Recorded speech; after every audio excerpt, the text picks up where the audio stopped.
शिक्षा का महत्व। आजकल हम सभी धन के पीछे भागते हैं। हमें यह नहीं पता कि सबसे बड़ा धन ज्ञान है। आज मैं आपको यह बात एक कहानी के माध्यम से बताना चाहती हूँ। काफी समय पहले एक राजा जंगल में शिकार करने गया।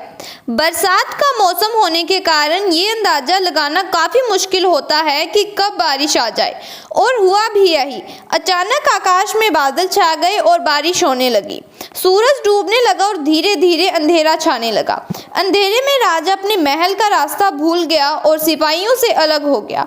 भूख, प्यास और थकावट से राजा काफी परेशान हो रहा था। कुछ ही देर बाद राजा को सामने 3 बच्चे खेलते हुए दिखाई दिए। तीनों बच्चे काफी अच्छे दोस्त लग रहे थे। उन्हें देखकर राजा ने उन्हें अपने पास बुलाया। सुनो बच्चों, जरा यहाँ आओ।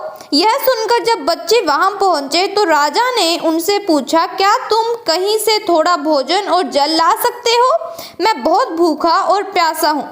इस पर बच्चों ने कहा, जी जरूर, हम अभी घर जाकर आपके लिए कुछ लेकर आते हैं। तीनों बच्चे गांव की ओर भागे और तुरंत कुछ भोजन और जल लेकर आ गए। राजा बच्चों के उत्साह और प्रेम को देखकर काफी प्रसन्न हुआ, तो राजा ने बच्चों से कहा, प्यारे बच्चों, तुम लोग जीवन में क्या करना चाहते हो? मैं तुम सबकी मदद करना चाहता हूँ। ये बात सुनकर बच्चे कुछ समय तक सोचते रहे। फिर उनमें से एक बच्चे ने कहा, मुझे धन चाहिए। मैंने कभी भी 2 वक्त की रोटी नहीं खाई, कभी अच्छे कपड़े नहीं पहने, इसलिए मुझे केवल धन चाहिए। अब दूसरे बच्चे की बारी थी, तो राजा ने उससे पूछा, तुमने कहा, मुझे बंगला और घोड़ा गाड़ी चाहिए। राजा ने कहा, जरूर, मैं तुम्हें आलीशान बंगला और घोड़ा गाड़ी दूंगा। अब तीसरे बच्चे की बारी थी। उसने कहा, मुझे न धन चाहिए न बंगला गाड़ी, मुझे तो आप ऐसा आशीर्वाद दीजिए जिससे मैं पढ़ लिख कर विद्वान बन सकूं।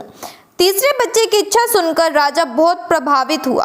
राजा ने उस बच्चे के लिए उत्तम शिक्षा का प्रबंध किया। उसने दिन रात एक करके पढ़ाई की और बहुत बड़ा विद्वान बन गया, और समय आने पर राजा ने उसे राज्य का मंत्री बना दिया। एक दिन राजा को अचानक बरसों पहले घटी घटना की याद आई।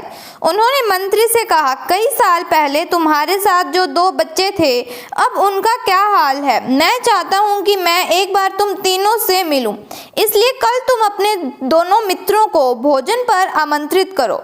मंत्री अपने दोनों मित्रों को संदेश भिजवा देता है, और अगले दिन तीनों राजा के सामने प्रकट हुए। आज तुम तीनों को एक साथ देखकर मैं बहुत प्रसन्न हूँ। तुम दोनों अपने बारे में बताओ, राजा ने कहा। जिस बच्चे ने धन मांगा था वह बहुत दुखी होते हुए बोला, राजा जी, मैंने उस दिन आपसे धन मांगकर बहुत बड़ी गलती की। अधिक धन होने के कारण मैं आलसी बन गया। मेरा कुछ धन चोरी हो गया और कुछ वर्षों में ही मैं अपनी पहले जैसी स्थिति में आ गया। अब बंगला गाड़ी मांगने वाले बालक भी अपना रोना रोने लगा। महाराज, मैं ठाठ से अपने बंगले में रह रहा था, पर वर्षों पहले आई बाढ़ में मेरा सब कुछ बर्बाद हो गया, और मैं भी अपनी पहले जैसी स्थिति में पहुंच गया जिसमें आपने मुझे देखा था। उनकी बातें सुनने के बाद राजा बोला, इस बात को अच्छी तरह गांठ बांध लो, धन संपत्ता सदा हमारे पास नहीं रहती, पर ज्ञान जीवन भर मनुष्य के काम आता है और इसे कोई चुरा भी नहीं सकता। शिक्षा ही मानव को विद्वान और बड़ा आदमी बनाती है, इसलिए सबसे बड़ा धन ज्ञान है। पहले इसे हासिल करो, धन उसके बाद अपने आप आ जाएगा।